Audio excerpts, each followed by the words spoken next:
It's 1 o'clock and time to begin the class called Sex in the Bible, Song of Songs. I'd like to introduce my friend David Brower.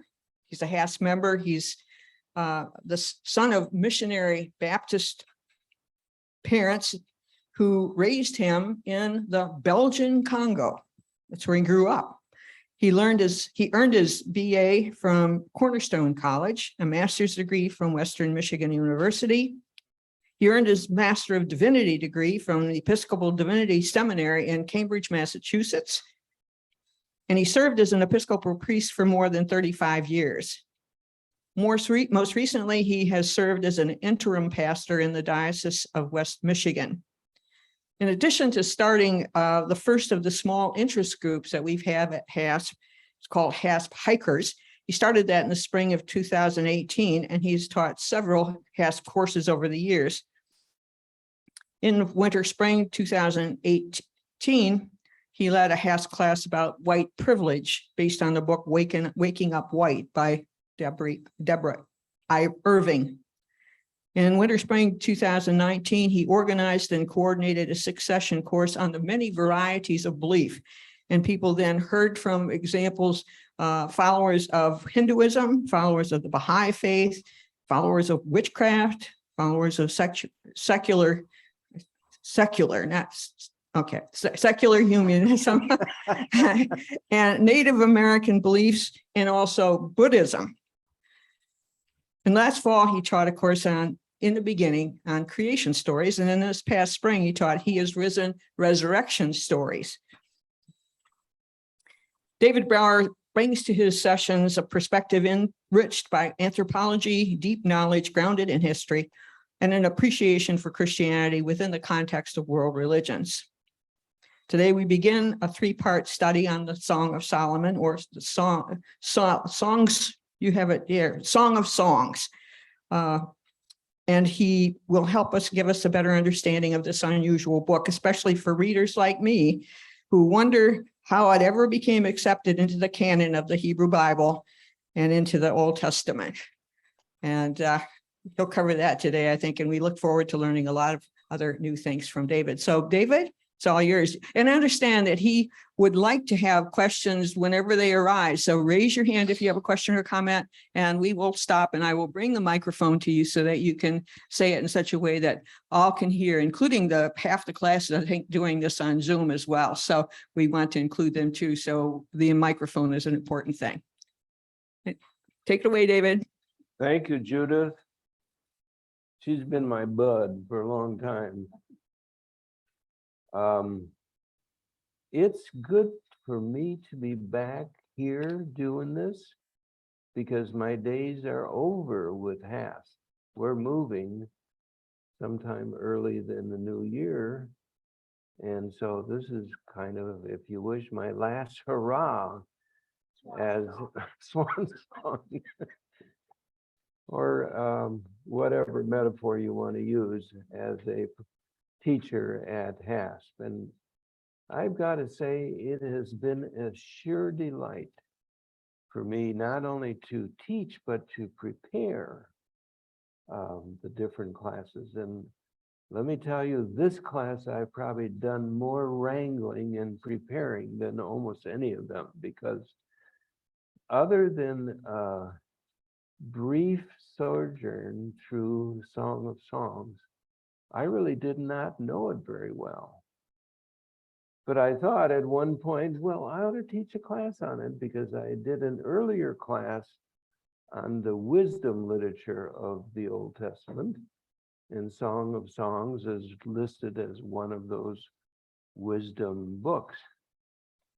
So I thought, well, let's plunge in. And there's been several times as I've been plunging, I thought, why in the world did I sign up to do this? But here we are. So this first session is kind of introductory or overview, if you wish, to the Song of Songs.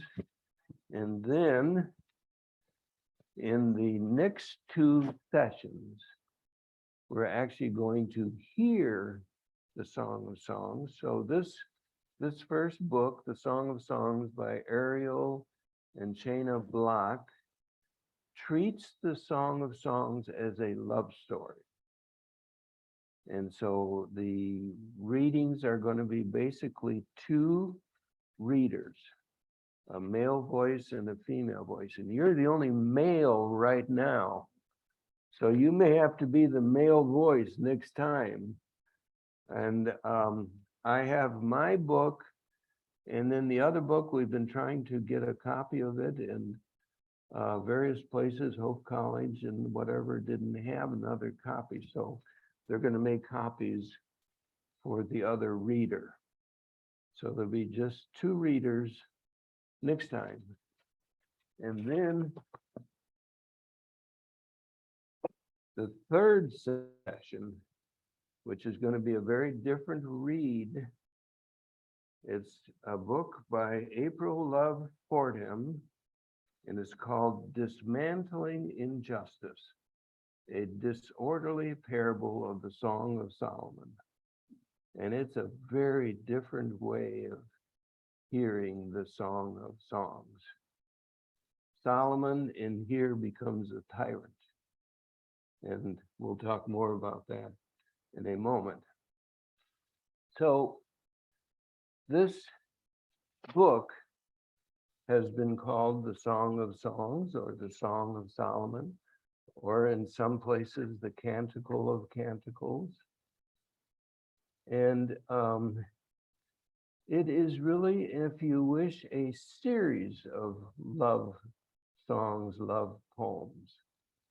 It's not a sequential reading, a storyline. It's a series of stories or a series of vignettes about love. Some people try to make it into a sequential story, and we'll hear that in the third session, because she does try to make it into a sequential book. But for most people, it's like there's not a connecting thread. And some people have even thought that maybe it's just a collection of love poems that were sort of all brought together at some point. But that's probably not the case. It probably was written by one person. Yes.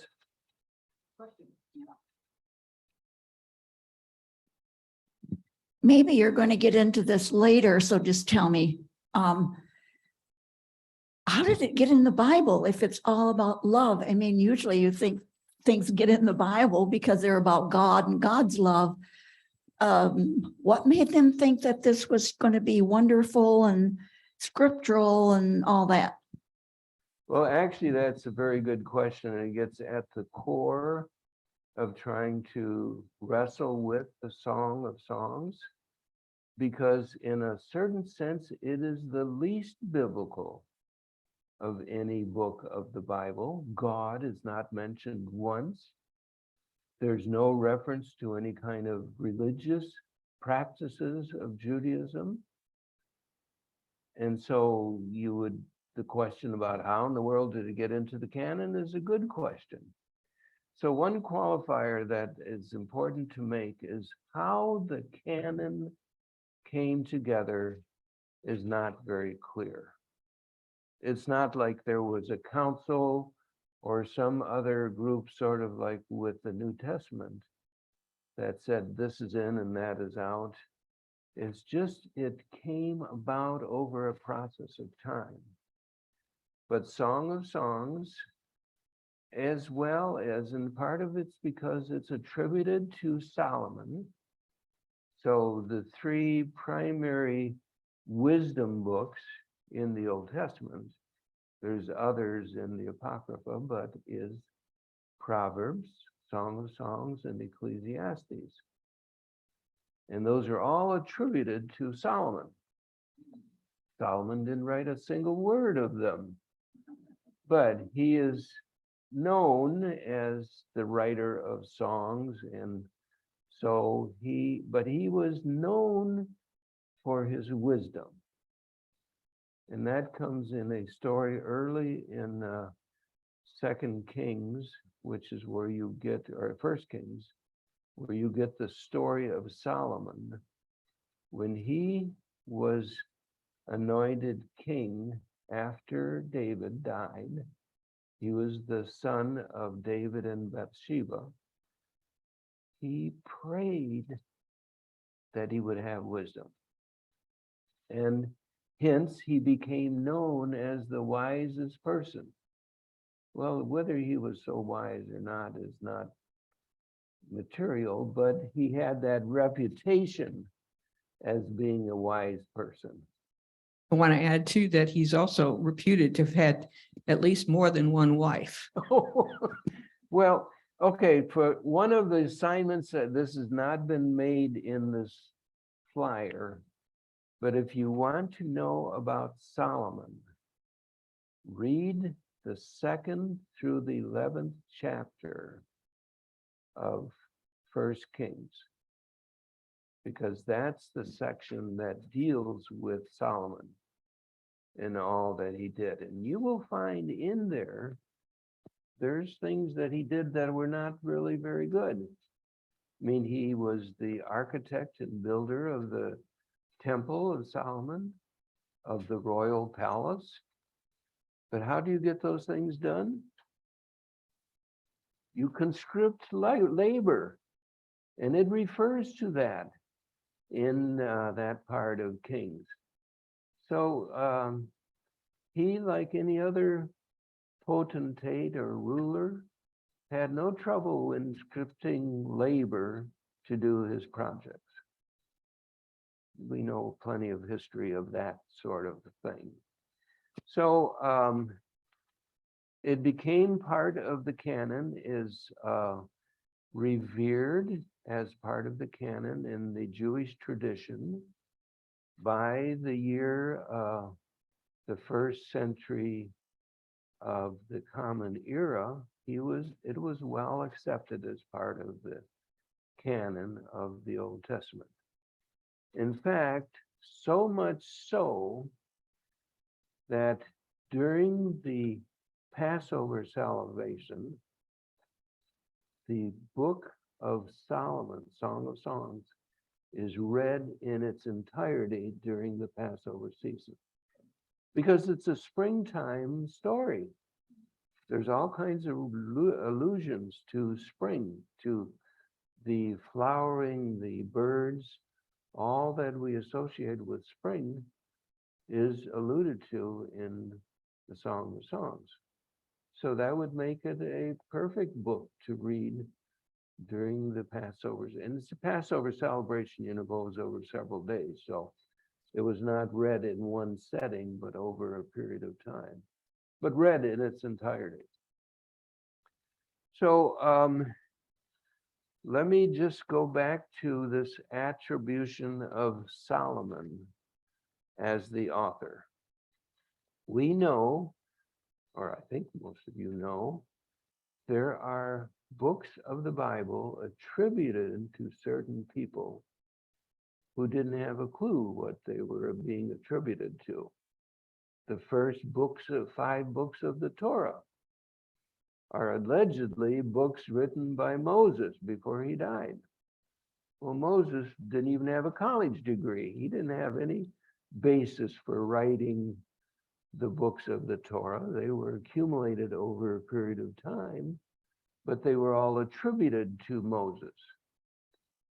In our New Testament time, in the epistles, we know, or scholars know, the genuine epistles of Paul that Paul wrote, but there's several other epistles that are attributed to Paul, but were probably written several years after his lifetime, particularly Ephesians and what are called the pastoral epistles, 1st and 2nd Timothy and Titus.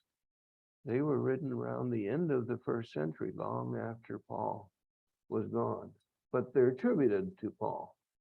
So that's not an uncommon practice in biblical literature that people are attributed as authors of books that were not. So Song of Songs is in our canon. Let me ask you just a question. How many of you have read, before this class, when you were asked to read it, how many of you have read it before? Oh, that's good. I'm a little surprised. Because I read it probably as a young kid. The wisdom of people, or not, I don't know if I would call it wisdom, but the sense was, since those three books of the wisdom tradition are attributed to Solomon, they say that Song of Songs was written as a young man, Proverbs as a middle-aged person who had lived for a while, and Ecclesiastes because it's kind of a cynical book written in his old age when everything was vanity. Well, the authorship of all of those books is unknown, but biblical Hebrew scholars who study this stuff more than I didn't even take Hebrew in seminary, can discern from the Hebrew that is used where it came from, the time period that it came from. And the most scholarly assessment is that this was written at a time after the Babylonian captivity and around the time of Alexander, when there was a shift in the common everyday language from Hebrew to Aramaic. And so there's Aramaic words that appear in the script for Song of Songs that would not have been there earlier. And so that's how they do the dating of these documents. So most people think the Song of Songs was written sometime in the 2nd and 3rd centuries before the Common Era. And of course, you know, there's no dating on it, so you don't know, but that's how the scholarly assessment tends to be. Yeah. An added comment. I read in somewhere that there's a use of a word. I think it's in Song of Solomon 4:11, something like that. Let me find it. Yes. 11 verse, no, it's Song of Solomon 4 verse 11. Let's see. Or 13, no, it's 13.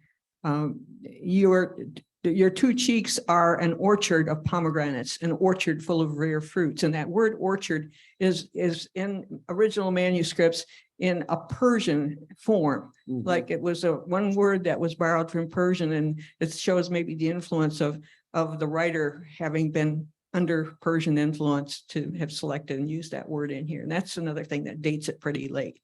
Yeah, and I don't remember that particular reference, but there are other Persian influences in the book that therefore scholars assume it was written after the captivity in Babylon. So they don't get a clear date, but a general idea. Now, there's one exception to that. Among my books up here, which, by the way, if anyone wants to borrow one to take it for the next couple of weeks, you're welcome to. But this is written by a Jewish author, Love in Politics, a new commentary on the Song of Songs. By the way, commentaries on the Song of Songs, one of the shortest books of the Old Testament. Apparently, by the year 1200, there were over 100 different commentaries that had been written on this book. So people have been infatuated with them. So anyway, what he does in here is uses an allegorical method, and I'll talk more about that, and puts the Song of Songs composed during the captivity And he uses it as a political commentary on the captivity in Babylon, and makes all kinds of interesting references about that. So I introduced the idea of allegorical interpretation. You know what an allegorical interpretation is?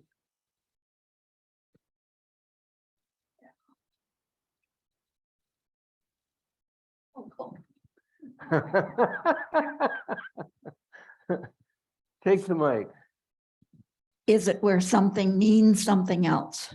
Yes, you don't take the literal interpretation of it, but you use a allusion to something else. So, for example, quite often in the Song of Songs, we hear about the woman's breast. Two. Well, the allegorical method would often refer that to either the Old and New Testament from a Christian tradition, or the law in the prophets in the Torah in the Old Testament. So they were not really referring to a woman's breast, but they were allegorically referring to something else. So the allegorical method of interpreting the Song of Songs was the common practice until basically the 20th century, because most commentators didn't quite know what to do with this raw sexuality of the Song of Songs. And so they would interpret it in an allegorical fashion. And the Jewish tradition did that.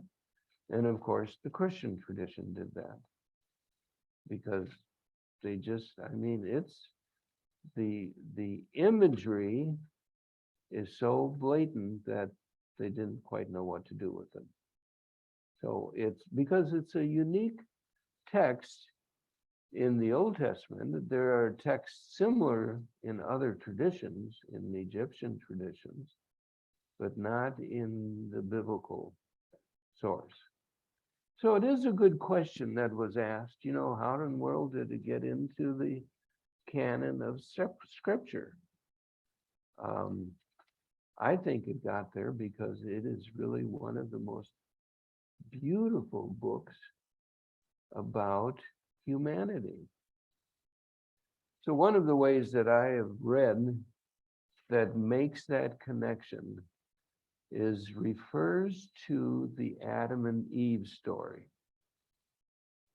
Now in the Bible, Genesis 1 and 2, we have the creation, and then Adam and Eve are put into this beautiful garden to till it and to maintain it and to talk to the animals. Adam was given the task of naming all the animals.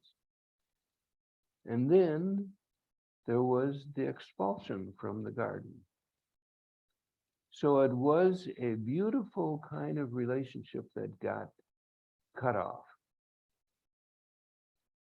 The commentaries on Song of Songs say this continues the story that should have been there in Genesis, because it is a beautiful story of love between a man and a woman. And of course, they didn't know anything about sexual orientation at that time, but it's a beautiful story about the yearning, the relationship between two lovers. And when we hear it next week, they really refer to that kind of imagery of the love, the drawing, the yearning, the relationship of two young lovers. And Genesis doesn't deal much with Adam and Eve and how they were yearning for each other, but you could look at it as a continuation of what could have been the Adam and Eve story in the beginning of the Old Testament. So this yearning that we have, and maybe that's why we are attracted to Song of Songs, because it expresses, if we get ourselves out of our old skin that we have and back to when we were teenagers, we might be able to imagine the lure, the excitement of what young love is about, because that's very blatant, at least on one level in the Song of Songs. So the allegorical method was the predominant way of reading the Song of Songs until really the last 100 years or so. And of course, one of the questions that always comes up is, if you're reading it allegorically, who is the male and who is the female? Well, most often, the male figure is referred to as God because we've inherited a patriarchal tradition. And so whether that works or not is another question, but that's generally, but sometimes it might also refer to the church. But then there's an ambivalence because the female part in the Song of Songs is often referred to the individual soul, or it could be the church. But that's what you do with allegorical. You try to take the literal words and then put them into a context that makes more sense in terms of, you know, how we're reading it. So that was the predominant form of reading the Song of Songs until really quite recently. Now, in this day, even though the allegorical method is somewhat used, it's mostly not in use anymore. And more often, as we will hear next time, it's more often read as simply a love story. Or not really a love story, but love poems. So you will recognize as you hear it, or maybe as you've read it, that towards the end of the Song of Songs is a refrain that comes from one of the wedding songs that you may have, Love is Stronger Than Death. Let me find the reference to that.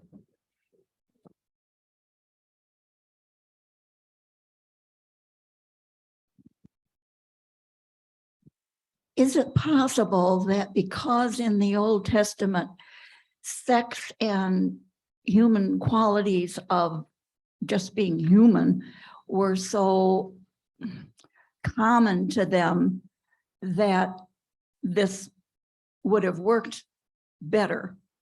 We've gone through that era of don't talk about sex, and, you know, which is why it's become kind of salacious to us.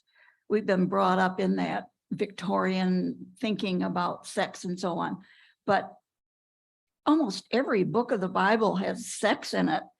You know, somebody doing it badly and dangerously and unkindly, you know, rape and all that. It got in the Bible, and it must be because it was so natural for them to live that kind of life where, you know, everybody was in everybody's face all the time, living in those tents and so on. You didn't have privacy. Could that be that it was better accepted back then than it is today because of our loss of the need to talk about sex a little bit better, Well, more and open? I think you're on top of the sense that we have about dealing with sex. Part of the problem is the interpretation of the Adam and Eve story. We put all the blame on Eve. And Eve was the source of sin. Now, that's very much of a New Testament era Christian tradition. It's not there in the Old Testament. but it certainly flavors how we in our Christian tradition view the role of women and view the role of sex. And so some interpretations of the Adam and Eve story was that it was sex that they were doing that God got mad at. Well, it wasn't, but we do have that tendency. So I want to read this thing that you may have heard it as a song at a wedding.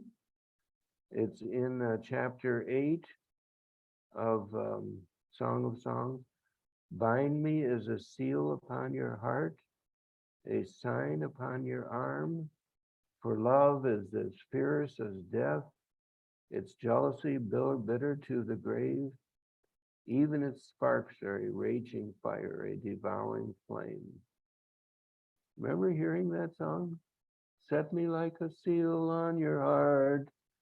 Well, maybe What verses in chapter 8 do you read? it begins on verse 5, but actually verse 6.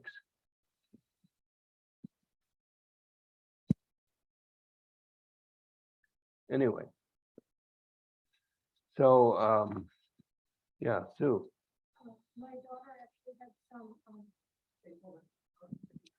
My daughter's wedding invitation had some quotes from Song of Solomon. I think it was actually in that first chapter on their wedding invitation. There was several quotes from this poem, this reading, right into the wedding invitation for their wedding. Yeah, I think there is a kind of a resurgence of reclaiming this book that we've kind of avoided because we didn't quite know what to do with its imagery. And there's a lot of words, images, phrases that are really very beautiful. And it partly is our Victorian inheritance that doesn't quite know what to do with sex. And so we've kind of avoided it at best or denigrated it at worst. A normal human capacity. So we have a comment from the online participants. yeah, Anne's noticing that her chapter headings in the King James Bible version refer to Christ. to Christ. Mhm. Yeah, that's really interesting because that's clearly putting an allegorical interpretation on it. Now, some of the books that I've read say that the King James Version, if you skip those kind of allegorical allusions, is one of the best sort of English phrasing of parts of the Song of Songs. Because there is an elegance to the King James Version that we miss in some of the more contemporary English versions of the Bible. But that's really interesting. That's really putting it right out there, the allegorical interpretation. So we've talked about Solomon and how it got into the canon. The next item that I identified was the wisdom tradition. Solomon, of course, was the paradigm of wisdom in the Old Testament. And when you read that part in Kings about Solomon's role at that time in the history of the Jewish people, he was known as the wisest person in the world. And it says that kings came from all over the place to hear his wisdom. Well, how much of that is truth and how much of that is sort of tradition? There's a lot in Solomon or in Kings about Solomon that is more about tradition than it is the reality. One of the things I remember as a kid reading Song of Songs or reading Kings about Solomon, it says there, and I don't remember right what verse it is, but in First Kings, it says he had 700 wives and 300 concubines. And we as young teenage boys, where sex was everything, tried to fantasize how in the world you could deal with 1,000 bedmates. But obviously there was a bit of hyperbole there about Solomon. But as kings in those days functioned, they made alliances with other people. That's how they had their huge reigns or domains, was they made these alliances with other people. And one way of making an alliance is marrying the daughter of one of the other kings. So certainly Solomon would have been prone to do that as a great king. Great in the sense that he was powerful.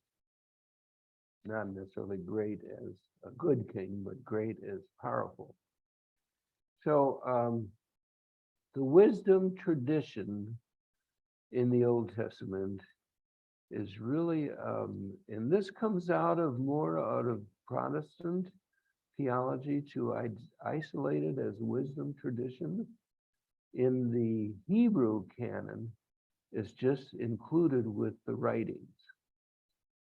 So the books of Ezra and Nehemiah and Psalms, and Proverbs, those were all just as a group, because in the Hebrew Bible, you had the Torah at the beginning, and then you had the prophets, and the rest of it was all included in a section called, because remember, in those times, the Bible was all written on parchment or leather, and you stored it in a place where it wouldn't deteriorate, and you would store different books together because they belonged together. So the 5 books of the Torah were one collection. And if any of you have ever been to a Sabbath day ceremony, the Torah is still highly valued as one of the religious experiences in a Sabbath day service. Not unlike if you go to a high church where the gospel is elevated and read with great profundity, because it's the core of our Christian tradition is the Gospels. So the wisdom tradition, at least in the Hebrew sense, was not isolated out as a special session, but biblical scholars now refer to it as a collection of writings that had a particular correlation with, and the idea of wisdom. Certainly we would think of, a wise person as somebody that you would go to, somebody who you can unveil your issues with, and they could help you work through it, maybe much like a modern day psychologist. But in the wisdom tradition, the books of the wisdom tradition had much more of a political orientation to them. One of the books that often is referred to as a wisdom book is the book of Job. Well, the book of Job looks literally about this guy who has everything and it all evades him, and then he is struck down with boils, and he has 3 friends that try to comfort him and can't do it very well. But it's in the wisdom tradition, it's a book dealing with the issue of, why do tragedies happen? Why do particularly good people get afflicted with these tragedies? And that's the answer that the book of Job is trying to deal with. So there's a certain sense in which all of the wisdom tradition, the wisdom literature, answers real social and political issues. So that's kind of the role that Song of Songs takes to do, and some of the commentaries really do deal with that. So the one that I find most interesting for us to look at in beginning the Song of Songs is how do we read it? Now, if you're a church-going person, you're never going to hear it. It's not in any of the suggested readings for scripture, and it's only in the wedding section that it's listed as one of the options. So if our exposure to the Bible is based partly on hearing it on Sunday, we're not going to hear it. So therefore, in order to hear it, we have to make a special intent, a special effort to read the Song of Songs and then try to wrestle with it. If we were Jewish, then we would hear it at least at Passover. And it's read in its entirety at Passover. Question way back there. Okay. Just a statement or something I did as opposed to a question. But my, oh, yeah, there's a reason for that.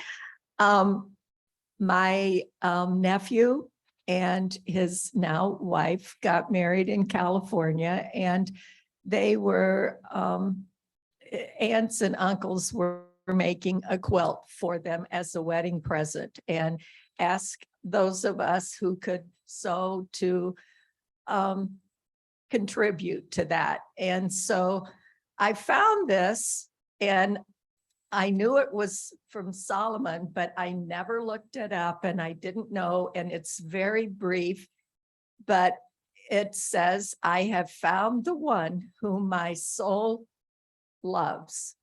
And I just thought it was so fitting because it's about each of them, both. And then it says Song of Solomon 3:4. So that's it. Well, let's look that up. Because it's similar to other, quite often, phrases of that type, but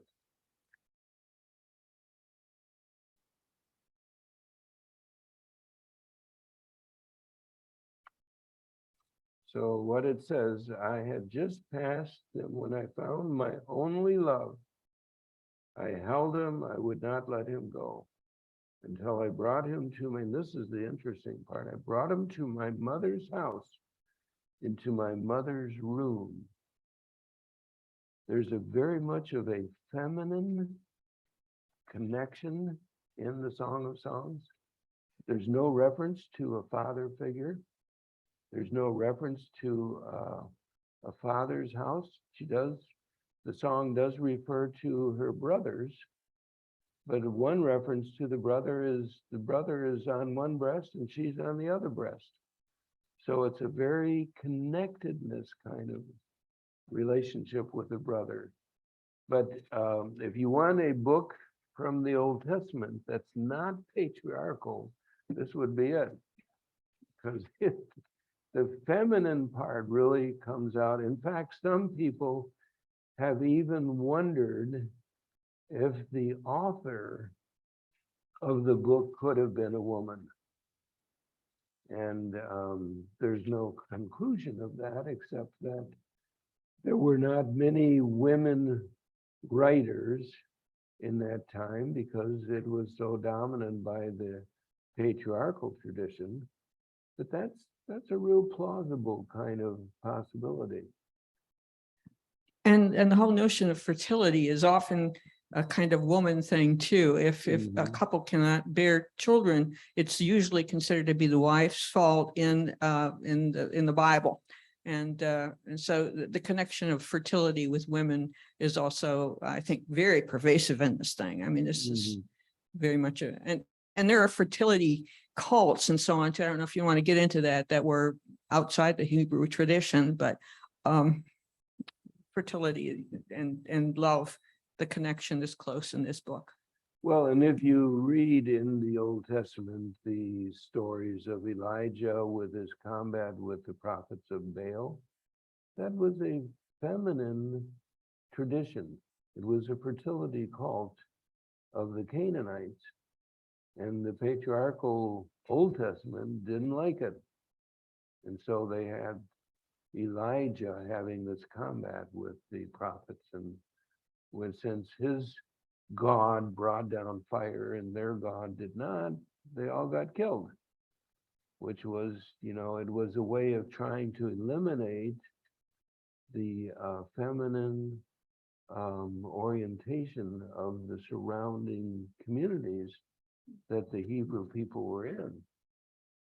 And if you want to talk about cultural genocide, read the Old Testament in the context of what they did to the Canaanite traditions that they came into. It might be a metaphor for modern day missionaries as well. Was Baal female? Well, the god, Baal was the goddess image, and it probably was a goddess image. Some images have it as a bull, but others have other images, but it clearly was more of a feminine oriented tradition and related more to the fertility gods. So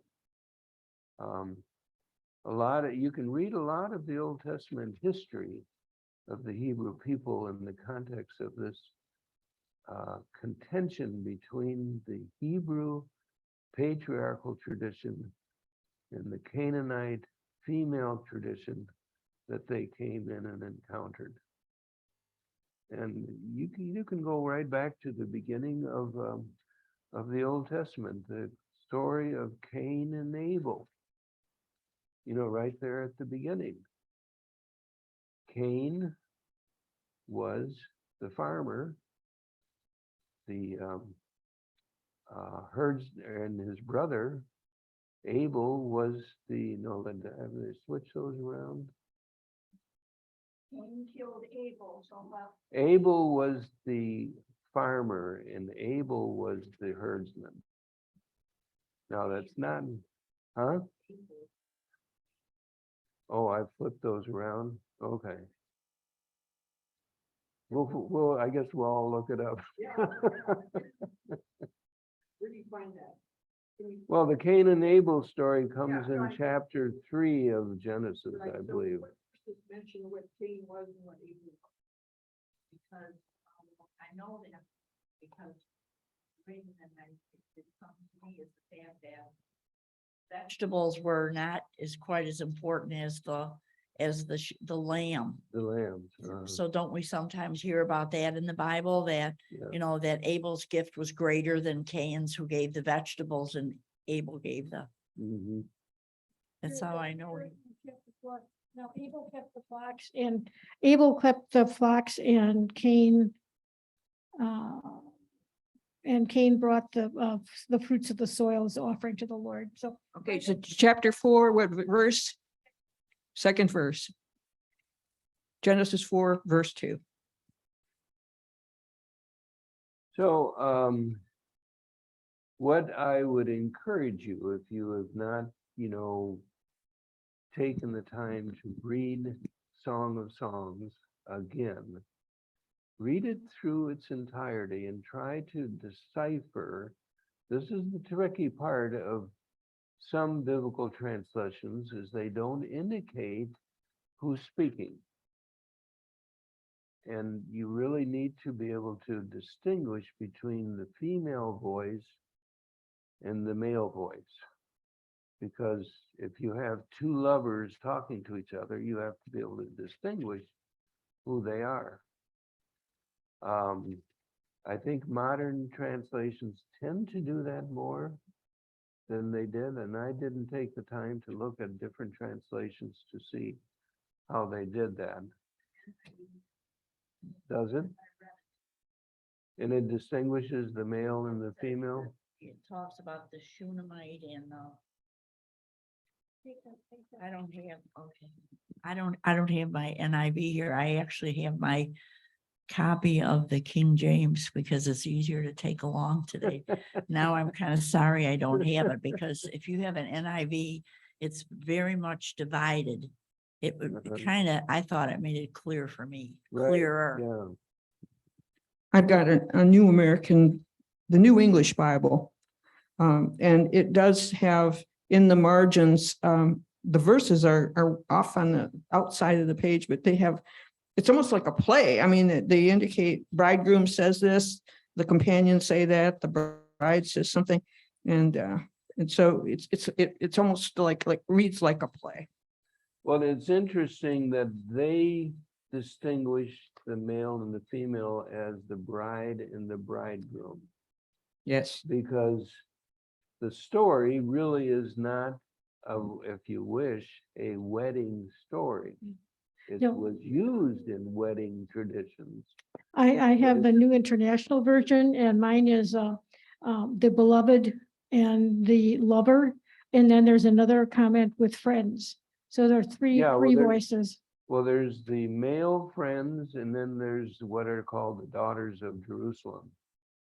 So they have side pieces. They're Yeah. not the primary. Well, then this is also the beloved and the lover. Mhm. So, and it doesn't say what sex it is, it just says, Beloved and the lover. Yeah, right. So I want to make a comment about the Shunammite. Do you remember a place in the biblical story before this where the Shunammite appears? Yeah, yeah. That's the one where Elijah or Elijah lived with her. Elijah, right. He goes to her house and she's out gathering sticks to make a meal for her son. And Elijah says to her, well, first bake a little cake for me. Well, I can't because I just have a little bit of flour and a little bit of oil and I'm making my last meal for me and my son. And he says, well, just go and do it. And the oil will not run out and the flour will not be used up. So she is identified as the Shunammite. So Shunammite or Shuman is a region in the northern part of the northern kingdom. And a lot of people have gotten confused about the first lines of the Shunammite woman because she refers to herself as dark.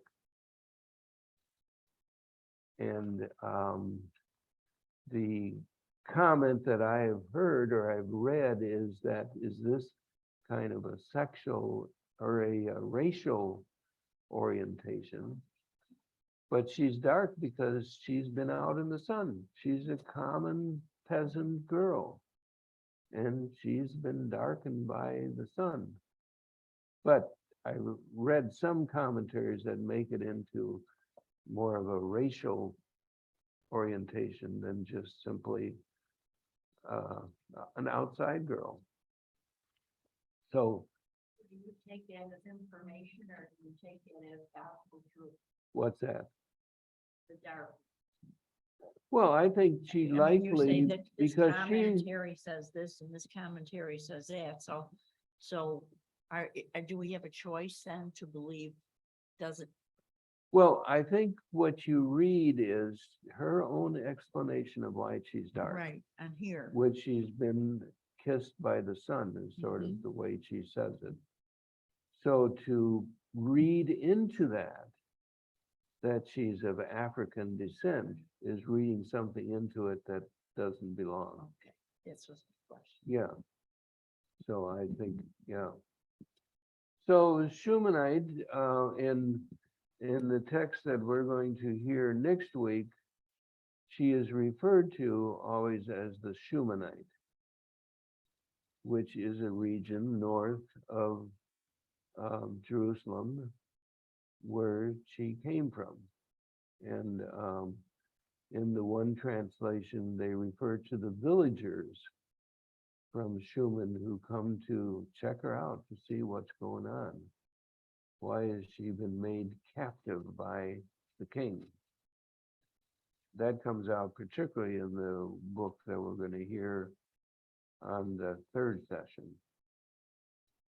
So it's a wonderful book. What I would urge you to do is read about Solomon before the next time, so you have a sense about who this guy was, and read about not only his achievements of building the temple, building the royal palace, but how he did it.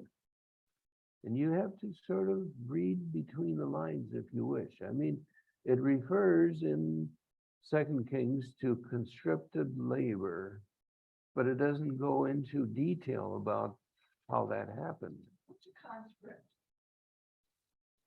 Somebody comes into the village, you're a young man walking around, and they say, we want you because we need you over here to help build the temple. You're conscripted. So, I mean, the way we hear conscripted nowadays more often is in military. You conscript people to fight your wars. We don't tend to hear it, but you could look at not the African slave trade, because they were not conscripted. They were captured and put in boats and taken across the sea. But if you wanted laborers to do, like building the pyramids, you had to conscript labor because it was very labor intensive. And that was how you got people to do what you wanted to do. And an example in Russia right now is to increase their military by Oh, conscripting yeah, they're soldiers. conscripting soldiers in Russia, right? What's the difference between being Conscripted? conscripted and how it's regularly done then? Because you're talking as if this is a bad thing. Well, if So were you- they not paid or something? You can volunteer to be in the army, in the military, but to be conscripted means your number has come up. You know, in a sense, during the Vietnam War, we conscripted people to fight in that war. I mean, we gave everybody numbers, and when your number was pulled up, you were conscripted. You had no choice about it. You were not volunteering to go and fight in the Vietnam War. You were conscripted to fight in the war. I don't use that word. Well, we don't, because we don't like it. But it really is, you know, I think what Judith made the comment about the Russians who are running out of soldiers, they're conscripting people to fight this war because the Ukrainians posed a much more formidable force than they ever thought would happen. So, yeah, we don't hear conscripted as a word, but certainly in different war, I mean, like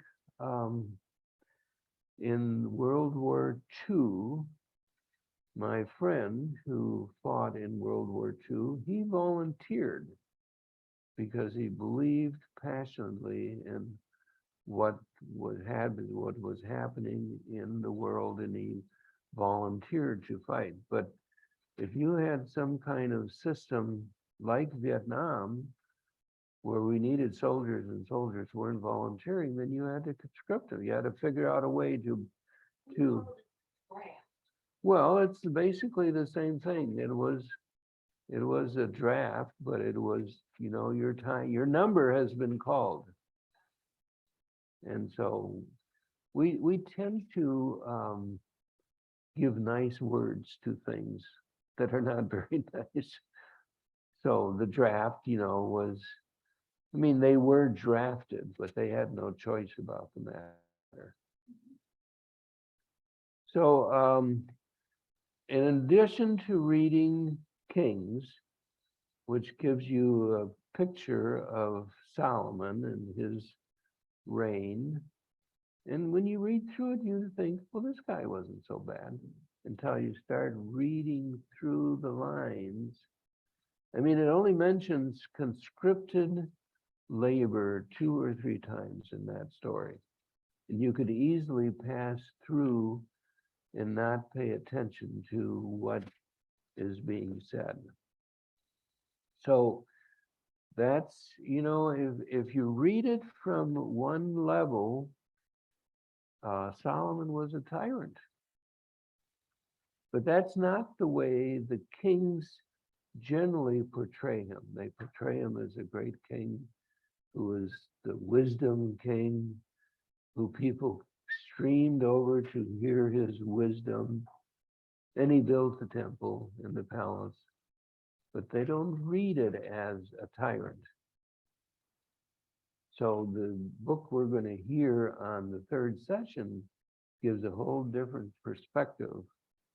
And in that sense, that book is not dealing with him as a tyrant in terms of building the temple. He's a tyrant because of his harem. And that appears strongly in the text. A question, you urged us to read like First Kings chapters, what was it? 2 through 11 Yeah. about Solomon, but Solomon is also a parallel stories in First and Chronicles and Second Chronicles. And is there a reason for why you chose one set of verses rather than another, or one set of It's a books? parallel story. The Chronicles were written later than the Kings, but they were written, and I'm stretching myself and thinking about my Old Testament history classes. But generally, to get the historical nuances of what was going on, Kings, 1st and 2nd Samuel, 1st and 2nd Kings are more often referred to as the historical source, and Chronicles was more of a commentary on that. But you could read it in parallel. You could read that section of Chronicles. I think it begins in Chronicles 2, chapter 1 maybe, or maybe chapter 2, and you can, if you really want to be a kind of a biblical scholar, you can open up both of them and just compare what they have to say about Solomon.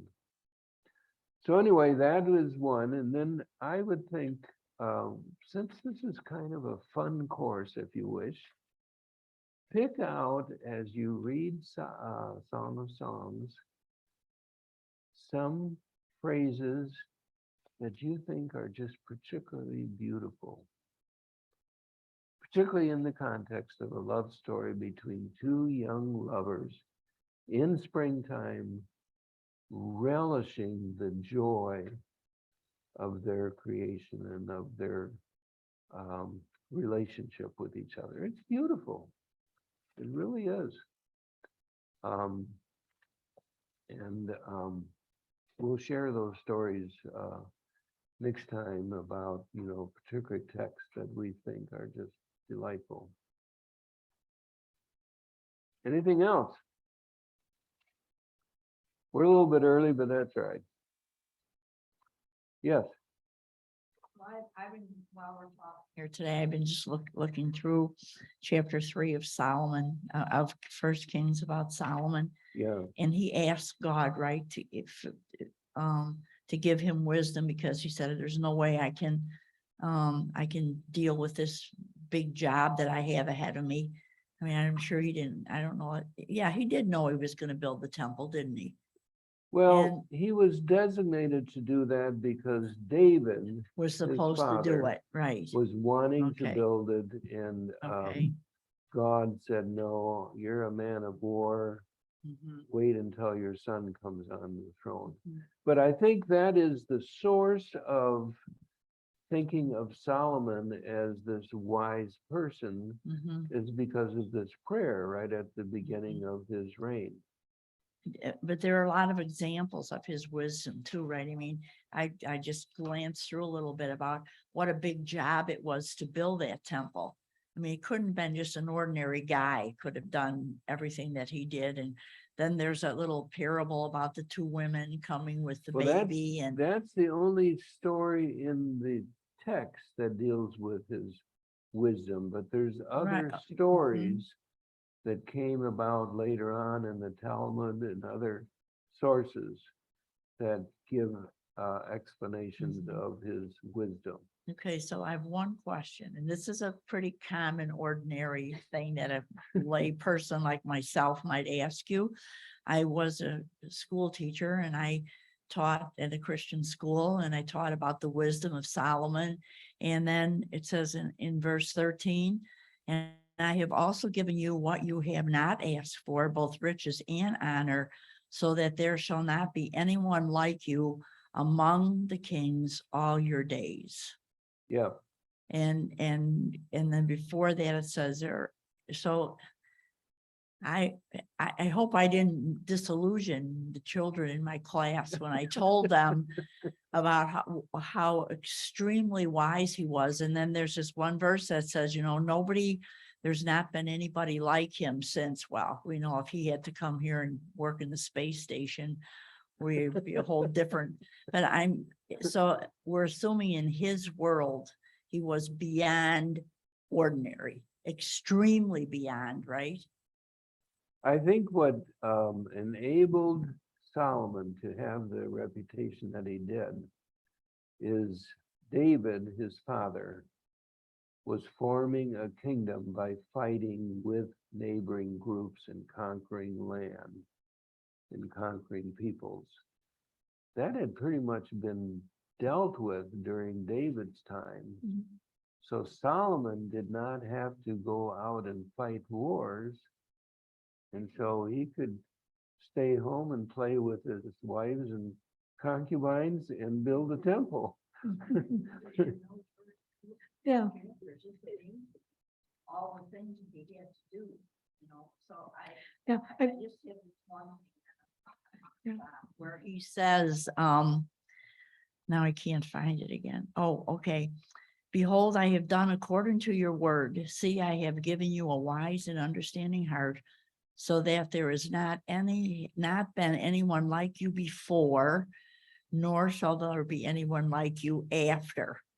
So I hope I didn't disillusion the kids in my class to say to them, never been smarter than him, but it must have been in his world. Well, and it was in his world, and it's the way that the writer put together the story about Solomon. I mean, you know, in reading any history, some of it is accurate and some of it is in the mind of the history writer. And so, of course, Solomon is lifted up as not only the wisest, but the most powerful king that ever lived.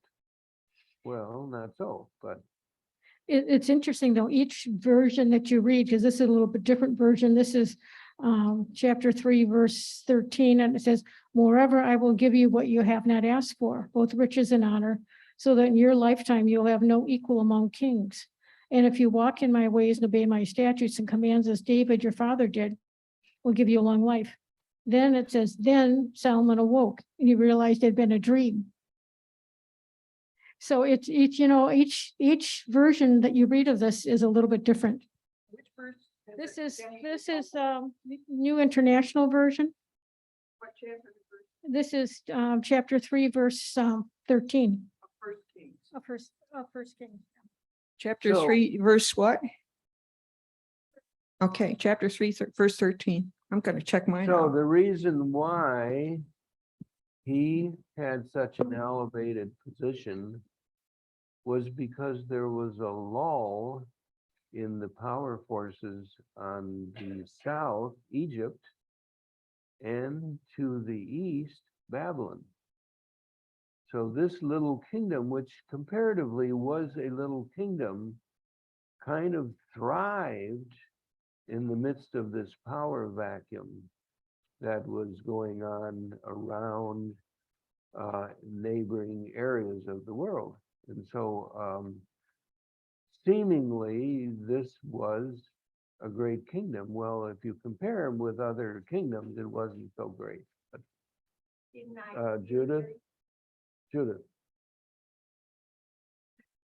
wake up.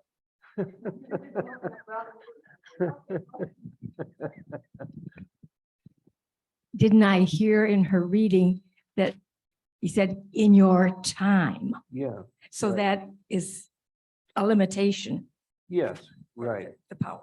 And, if you continue on the story, after Solomon died, the kingdom was taken over by his son Rehoboam, who allowed it all to dissolve. And that's where the formation of the two neighboring kingdoms, the northern kingdom of Israel and the southern kingdom of Judah, was formed. It was because Rehoboam didn't have the capacity to hold it together like Solomon was able to do. All right. Oh, be controversial. It's a good thing. Okay, but I don't see in my Bible anywhere where it says in your time. What verse I don't want to keep this longer than. Oh, we get until 2:30 for sure. So what verse was that said? Verse 13, and chapter 3, verse 13. Yeah. Thank you.